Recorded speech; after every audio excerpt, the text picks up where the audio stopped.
Welcome to Joy News Interactive. My name is Victor Brache. You can join us on Facebook and on Twitter. On Facebook is Joy News on TV, same as on Twitter, Joy News on TV. You can send us a hashtag, a message using the hashtag Joy News on TV. You can also watch us on DSTV as well as Go TV, as well as Multi TV on Joy News.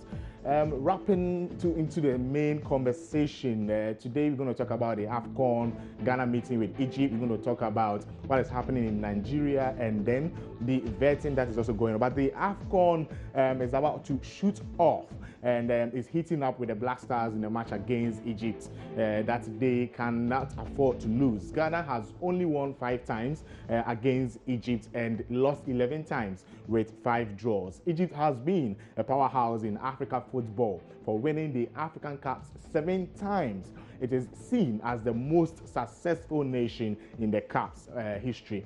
Ghana has only won the 4 times the African Cups. Ghana has only won 4 times. But tonight's clash between the two teams again is going to be the 22nd time these two teams are clashing in a football match, and also the 4th time that Ghana is going to play Egypt in an African Cup. But how is it looking for the team? We'll be speaking to Benedict Owusu from Gambia, but we shared a post on our Facebook page. We asked, do you still hoist the Ghana flag when the national teams are playing? I'm going to read a couple of your messages on Facebook. We have Edem, who says, for the where, I don't have time. They sacrificing for Mother Ghana, and I also do same in my little corner. Why patronize DS? Okay, so that's what Edem is saying on Facebook. We have Festus, who says, what is the essence of hoisting the flag when those we are supporting only see it as a business avenue? We are patriotic, but they killed our enthusiasm. And we have Mohammed Hadi Idrisu, who says, why must I also? Okay, say why I also. Okay, then it's not very clear. He said, but I'm going to read the second line where it says they are also doing their job. And another issue now, the Black Stars are not unified. They decide to do politics and focus on the country. Okay, we have Salah Baku, who says, for sure, because I love my country, whether good or bad, I must hoist my flag. And then he continues to say, that makes me a patriotic Ghanaian, Black Stars all the way. We have Harry, who says, hoist flag power. Why I decrease? He says Ghana is not playing against Egypt, but a group of selfish people calling themselves Black Stars. Oh, okay.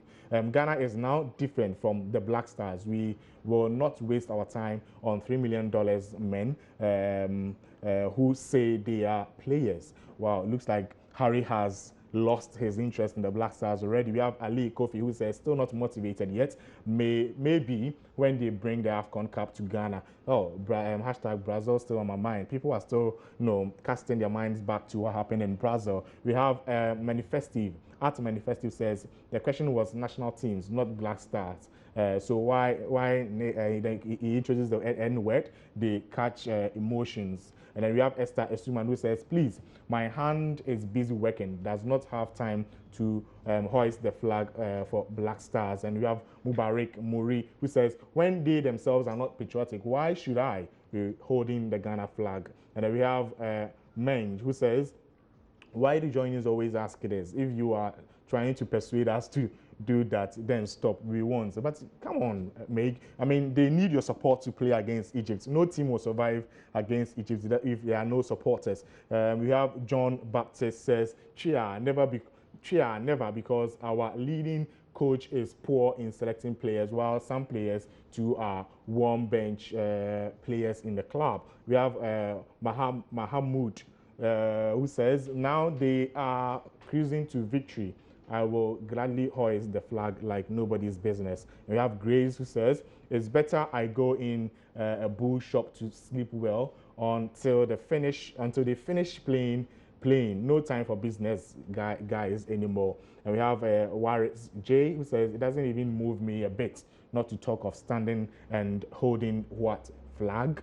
And then we have Akwesi Esiedu Dankwa, who says, Those who say, I hope Ghana loses, are like that bitter ex who swears she's over you but keeps checking your various social media pages to see what's going on in your life. And then we have Hillary, who says, I love my country Ghana, but not Black Stars. I rather love my Black Queens. And then we have Kofi Godwin, who says they are into businesses and I'm also into betting business. I don't have time to hoist, but I have time to do my analysis to win my bet. We have Amadou Amidou, who says, why won't I host my national flag? Whether good or bad, my country Ghana first. And then we have Wisdom Westkid, who says, yeah, I have to hoist the Ghana flag to show the support for country. And then we have Sean, who says, Chia, Puto, Black what? And then we have Grandmaster, who says, never until we win the bloody cup. And we have Eben Kweku Abronoma, who says, no, I feel shy that people might get angry with me. And we have Yao Rabi Jr., who says, I wish, but I can't. And then Ghana First B says, Ghana will score 2 goals to 0. Inshallah. And then we have Kwabena Munash, who says, we can't even see the flags around. We have Jejom Gloria Jazze, who says, I wish. And then we have Lord, who says, for what reason? Joe Dankwa Friend says, oh, big no. And we have Ernest Asare, who says, Apu, host for what? And then we have Ata Amwa, who says, no, Chia. And then Dauda says, NP. Okay. And then we have him coming back to say no to correct what he had earlier shared some 2 hours ago. So let's go, let's watch a video clip of the Black Stars. Right, when we come back, we have more messages to read to you. Oh, I'm very happy for the way the players were training this afternoon. And I believe if we go in like the way we approach Mali and the Uganda game, surely we can win the game. We can win the game. But one thing that we have to do it well is our second half performance. Normally we perform well in the first half, but second half things started changing. So I'm praying that tomorrow we beat Egypt and then qualify from the group and top the group. That is my prayer. So the match actually is later tonight. We are playing later tonight. So what do you also say? I mean, you work at the office of the Ghanaian community here in Gabon. For that, there is no need to even ask the question. The match it has already been played, and then Ghana has won 2-0. Since we are slow starters, you know, Ghana will improve match after match. And the boys now, they have the enthusiasm to play and take the cup home. So as we, the supporters concerned, our duty is to come and then give the maximum support to the Black Stars so that they will move forward to carry the cup. About 3 days ago, the Minister of Youth and Sports here to talk to Black Stars and then also to motivate them. We need to reiterate. We need to, beat them well.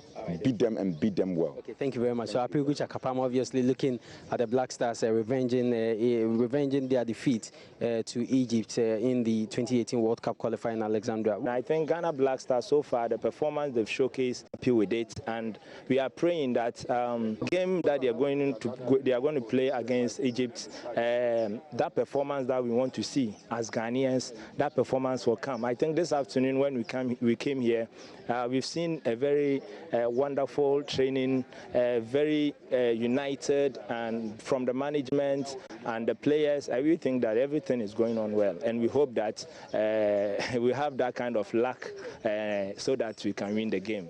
So obviously the support is gradually coming back after the Black Stars victory over Mali and Uganda. Now they've already qualified to the next stage of the competition. We only have to pray. For us, some of the journalists here, we are just praying that the team will win and stay here in Port Gentil, because we don't want to go on that long journey to AM before we come to Libreville. Hopefully if we make the semi-finals. So we want to play the quarterfinals here, and we can only stay here and play the quarterfinals when the team is able to win against Egypt. Either a draw will ensure that we top the group.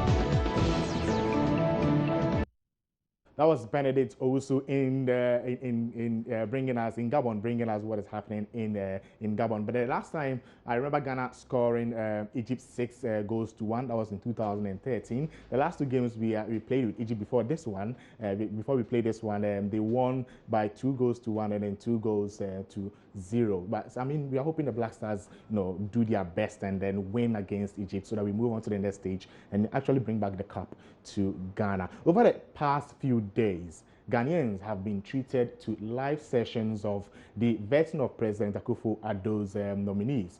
Today, they are on a break, and we decided to find out from you what you make of the proceedings so far. We shared a post on our Facebook wall asking what your review has been in the vetting proceedings that started last week. We have Kosi D. Atipo, who says, methinks most of the nominees have lived up to their hype. In particular, I mentioned Ken Ofori-Atta, cool, calm and soft-spoken but deep. Osafo-Maafo, suave, intelligent and deeply knowledgeable. Boakye Ejiako says, he says Boakye Ejiako is robust, confident and cocksure. Then he comes with the star-studded team will overperform. We have not seen anything yet. And we have Nana Kwabena Trump, who says, par above average. If what they are talking is what will transpire in their work, then Ghana will work again. And we have Papa Kwame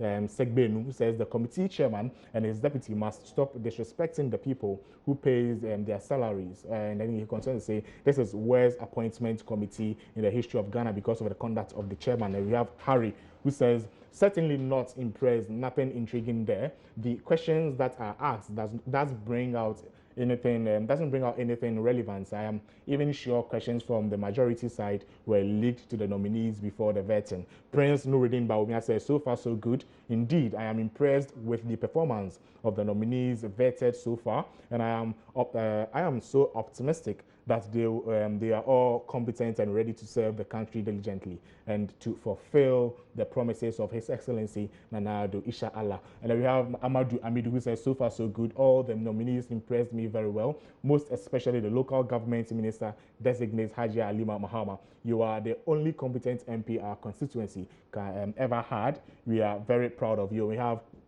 Mohammed, who says some of them are just too arrogant because of the media hype, especially the minister designate for agriculture, sounding as if he is quarreling the members of the committee. From the NDC side, we have Abdullah Ibn Hask, who says questioning from the committee really represents us and we are proud of them. I thought minority leaders like Haruna Idrisu and Muntaka Mubarak would have made it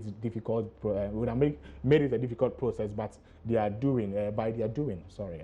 And then God bless Ghana, amen. And then Fosu Peter says, so far so good. The one I enjoyed most was the finance Ken Ofori-Atta. I really enjoyed well. It is my prayer that the civil servants there will help them transform Ghana. We have Mad Max Lion, who says, the question is why all ministers have good houses with good WC, but the environment that encourages his life in good ways. What about public toilets and environmental?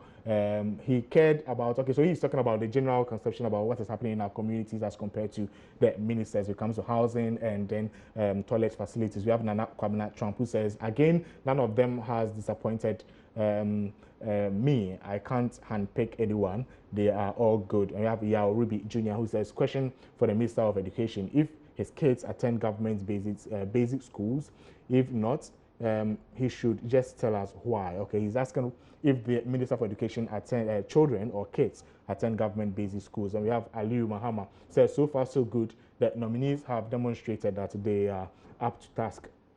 We have Masaudu Mohammed, who says the health minister designate that didn't give me hope as I expected, but my best so far is Haji Alima Mahama, 100%. We have Adusu Matilda says, I think Honorable Ejiako is more than a minister. We have Senam, who says some nominees are too arrogant in their answering. We have Senam coming back again, say same. She's repeating what she had earlier sent to us. We have Musa Mubarak, who says so far we have concrete team. They have performed very well. And then Samuel Obeng, shares a post, an image. Obi, yeah, yeah, he's also expressing his thoughts with his own way of, expressing himself on our Facebook page. You can still join us to communicate or join the conversation. Let's talk more on what is happening in Gabon and then also what is happening here in our country. There's more to come. Let's take a break. We'll be back with more.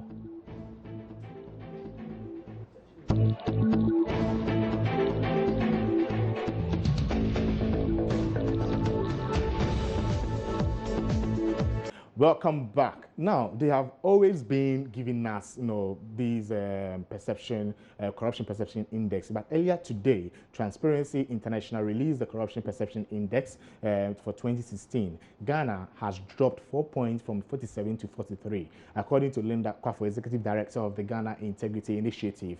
He says the dip was as a result of corruption scandals like Suba, Bars, rebranding. We have police recruitment scam, JIDA, etc. And then she continues to say, which were not effectively tackled by the previous government. We shared a post on our Facebook page asking you whether you agree to some of the things that she had said and what had resulted in us dropping 4 points from 47 to 43. And then Maxwell Ibo says, no worry, President, I'll go handle them with ease. We have to expand the prison so all the people involved in these scandals can stay there. Prince Nuruddin Bawumia says they failed to tackle and to prosecute public corrupt officials who were found in those corrupt scandals. Posterity will surely judge the previous NDC government, period. And we have Asumtam Rich, who says it is a sign that after all, the chameleon or tortoise will get to its destination. Thumbs up to JDM for bringing the marginal reduction in our CPI. We expect more from the competent NADES team. And we have Amadou Amidu, who says, I have confidence in President Nana Akufo-Addo. He is good at tackling corruption. I am particularly impressed about the government's decision in dismissing the GPHA's boss. Okay. We have Kofi Sampson, who says the NDC government was doing something right after all. Posterity will judge us all. So these are the comments on our Facebook page. You can still join and send us your comments. We're going to read them before the show wraps up. But we are moving from our country to Nigeria. Nigeria on Twitter have been bashing the Minister for Information, Lai Mohammed, over his directives that the Nigerian Broadcasting Corporation should investigate why Big Brother Naija is being shot in South Africa. Henry Onusiemu is a Nigerian social media commentator who joins us on the phone. But before we speak, we're going to read a couple of comments on social media and then come to, okay, so let's go straight to him. He's on the phone. Henry? Yeah, I'm here. Victor, okay, good morning. Good morning. How are you doing? Very well. Okay, moving straight to the point. What is the big deal about shooting in South Africa instead of Nigeria? Yeah. To many, it doesn't look like a big deal, but to quite a number of Nigerians who believe so much of the thought, we believe it's a big deal, because you can't come and say you are filming Big Brother Nigeria, a content that is supposed to be for Nigeria content, and you're being filmed in South Africa. So the only issue Nigerians have basically is because of the fact that they never expected that the sun should be shot in South Africa.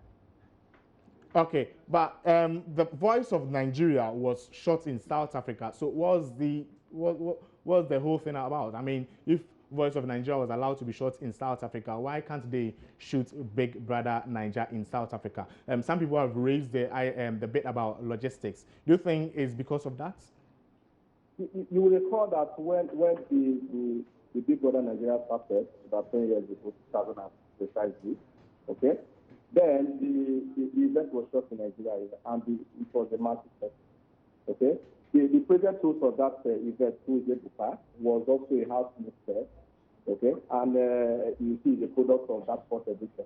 Now, talking about the Voice Nigeria, quite a number of Nigerians never knew the Voice Nigeria was shot in South Africa. Okay, yeah. And to a very large extent, no. Of course, this is a view of a certain section of Nigerians. There are some who also believe that, of course, as a businessman, for somebody who wants to do business, wants to make money, you also look at the best options available to you. So to some of them, they believe, well, the multi players have the right to choose where they want to from for logistics reason and other cost savings mechanism. Also consider the fact that cost of doing business is quite high in Nigeria presently. But has the minister responded to these questions that are being thrown out on Twitter by Nigerians? Of course not. He hasn't responded. What the minister did yesterday was to give a directive to the Nigeria Broadcasting Commission, instructing them that they should investigate why the reality TV show is being shot in South Africa and not Nigeria. So what he has said is that the result is after the outcome of the investigation will determine the next line of action for the minister. But for now, I think the minister is quiet about the bashing from Nigerians on social media. Okay, Henry, thank you very much for giving us an update on what is actually happening in Nigeria. We're going on Facebook to read a couple of your comments about this whole issue that's happening in Nigeria. I mean, it will be shocking to some people that, let's say, if you have Big Brother Ghana and then it's going to be shot in Togo or Burkina Faso. I mean, a lot of people are going to raise concerns why it can't be shot here in Ghana. We have Abdullah Ibn Has who say, you see them, they will go there, pay tax and come back to Ghana and complain how much it cost them in shooting it. But then he goes on to write other things. We have John who says they should make provision for the power because it's part of the organization. Why go to a different country to host it? Not fair. Prince Nuruddin Baumia says, interesting times ahead. Africa with power challenges. Ace Opoku Zoe who says, they are not promoting their country, simply saying that Nigeria is not good enough to host BBN. And we have Kingsley Daidu who says, backwardness, simple. I don't even understand what the program is all about. I have watched it several times. I don't see anything interesting. We have Flex K. German who says, what really is so important about this thing? And we have Ifia who says, I love Enter Accra Mall. So these are people's views about what is happening in Nigeria concerning Big Brother Naija. So yeah, you can join us on our Facebook page, interact with us. We're going to also respond to you. Social media is always open to you to also engage with us. We have a lot of stories running on our Facebook page. Go there and then share your comments with us. So yeah, that is it for today. Thank you for joining us. We come your way tomorrow to bring you more exciting news on Joy News Interactive. My name is Victor Brachi.